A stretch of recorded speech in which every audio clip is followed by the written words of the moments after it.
Hey guys, Mike here. So today, I'm here to talk to you about Toy Story 4. In this review, I'll be going over a brief summary of the plot, my quick thoughts about the film, and whether or not you guys should go and see it. So I'm going to try and keep this review spoiler-free. However, if you don't want to know anything about the film, and you want to go in completely blind, then let's just come back to this video once you've seen the film. So with that, let's get started, shall we? Kids lose their toys every day. I was made to help a child. I don't remember it being this hard. Woody, somebody's whispering in your ear. Everything's gonna be okay.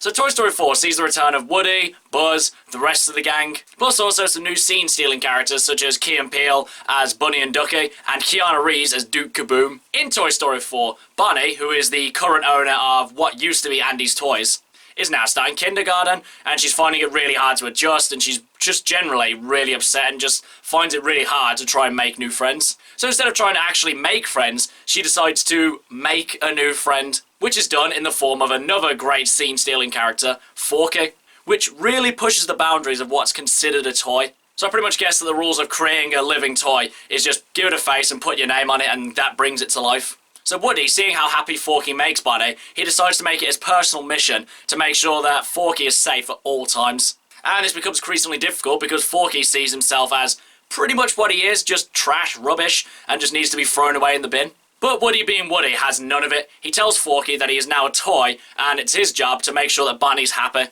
However, while the family's on a road trip, Forky ends up getting himself lost, so Woody has to try and find him. Then other people have to try and find Woody. Woody ends up meeting up with some old friends. And so we have Toy Story 4. So, right from the get-go, you know you're going to be safe with this movie when you hear that iconic Randy Newman score and that song that we all heard growing up.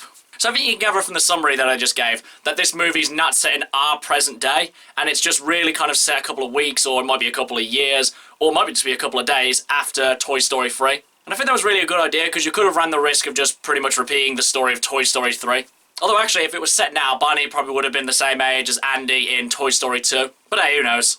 It can't be understated how great of a performance everyone gives in this movie. Probably the biggest standout obviously has to be Tom Hanks as Woody. It probably could have been easy just for everyone just to phone it in and really not care about this movie, but that really doesn't come across. Also, just to bring it back to the scene-stealing characters that I mentioned at the start. Now obviously me being me, I avoided all the trailers, all the promotions, so I didn't really know what was going to happen in this movie. I mean, obviously I knew that Keanu Reeves was going to be in this movie because I'd heard it, but I'll talk about him in a sec. The two characters who are obviously brilliant, who I didn't know were going to be in the movie, but as soon as I heard their voices, I just knew it was them. I'm of course talking about Keegan-Michael as Bunny and Ducky. These two were insanely funny together, as they usually are, and they really do kind of bring a slightly different, funny angle that you never really see in a Toy Story movie. Obviously, we've had funny characters before, but none who bring out this particular brand of humour. And then, obviously, you gotta talk about Keanu Reeves as Duke Kaboom. Now, first of all, I was a little bit skeptical about Keanu Reeves being in this movie. Not because I don't like Keanu Reeves, because, come on, who doesn't love Keanu Reeves? It was more for the fact I thought that he was probably gonna be a bit too John Wick again, and probably just be a bit too monotone and probably not have much personality, or probably just be a bit bland as a voice actor. But that could not be further from the truth. Keanu Reeves as Duke Kaboom was just insanely funny. Every single scene this guy is in, he just absolutely steals the show. And also, there are certain points where I completely forgot that it was Keanu Reeves playing him. But obviously, they couldn't resist having a few Keanu Reeves catchphrases in this one. The most obvious one, I'd say, is in the after-credit scene, so stick around after the credits to try and find that one. And although this movie is, at its heart, still teaching the same lessons from the other three Toy Story movies, this one does take a slightly different angle and does teach you a slightly different lesson and show you a slightly different perspective. Because for the most part, Toy Story has been about kids playing with their toys and the special bond that they have with them just when they're having fun. But Toy Story 4 does a good job of showing a slightly different angle to this, because for the most part, we've only really seen what the toys do when the children are happy, but this one does a great job of showing how much these kids rely on these toys for emotional support as well. And Toy Story 4 shows some really powerful scenes that when everything else in the kids' lives isn't going well, that they can really just hold on to their toys and know that everything's going to be okay. And I thought that was a really powerful message that this movie sent. And also, I'd actually say that the horror elements in this movie were done really well as well. And you never really expect to see horror from a Toy Story movie. Because if you think the baby doll from Toy Story 3 was creepy, then you haven't seen nothing yet until you've seen the ventriloquist dolls in Toy Story 4.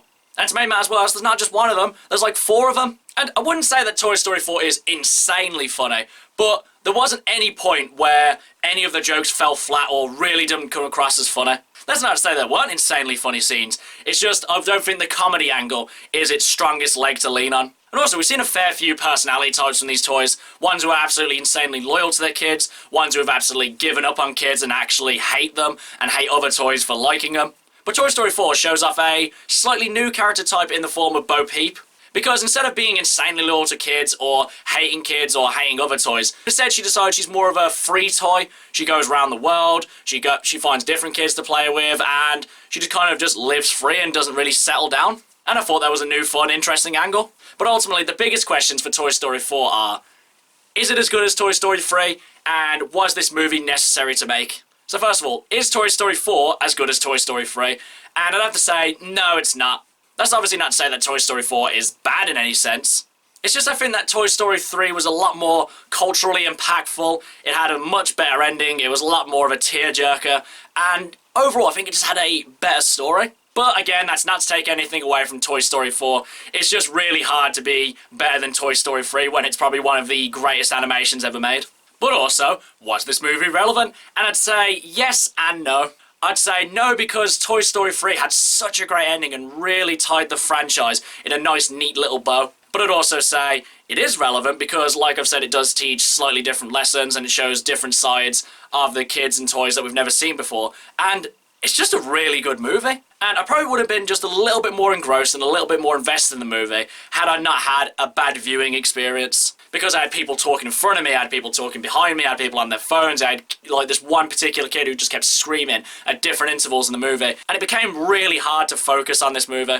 But ultimately, I'm not going to let other people ruin my enjoyment of this movie. Overall, guys, I really love this movie. Definitely a lot more than I thought I would.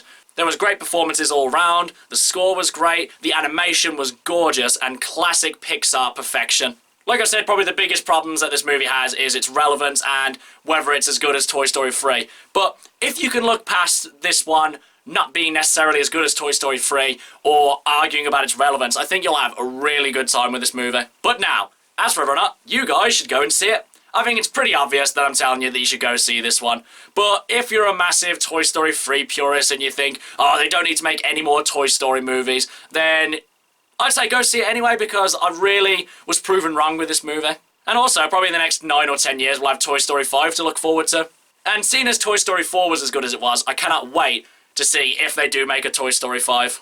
Okay guys, that's my review of Toy Story 4. If you've seen it, what did you think about it? And do you think this movie is as good as Toy Story 3? Do you think it's relevant? Whatever you think, drop it in the comments below. And until next time, I've been Michael. See ya!